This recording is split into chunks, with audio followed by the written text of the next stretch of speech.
ಕರ್ನಾಟಕದ 16 ಜಿಲ್ಲೆಗಳನ್ನು 8 ತಿಂಗಳಲ್ಲಿ ನಾನು ಪ್ರವಾಸ ಮಾಡಿದ್ದೀನಿ. ಮೂಲಭೂತ ಸೌಕರ್ಯದ ಕೊರತೆ ಬಹಳ ದೊಡ್ಡದಿದೆ.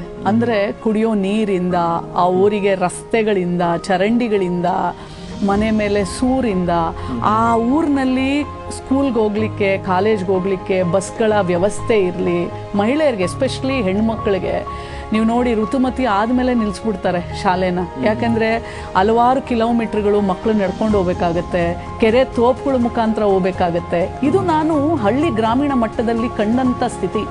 ಎಷ್ಟೋ ಜನ 10th ಸ್ಟ್ಯಾಂಡರ್ಡ್ ಆದಮೇಲೆ ಶಾಲೆ ನಿಲ್ಲಿಸ್ಬಿಡ್ತಾರೆ, ಇಲ್ಲ PUC ಆದಮೇಲೆ ಶಾಲೆ ನಿಲ್ಲಿಸ್ಬಿಡ್ತಾರೆ. ಇದಕ್ಕೆ ಹಲವಾರು ತೊಂದರೆಗಳಿರೋದ್ರಿಂದನೇ ನಿಲ್ಲಿಸಿರೋದು. ಸೊ ಇಂಥ ಹಲವಾರು ಸಮಸ್ಯೆಗಳನ್ನು ನಾನು ಕಂಡಂತೆ ಬಂದಿದ್ದೀನಿ.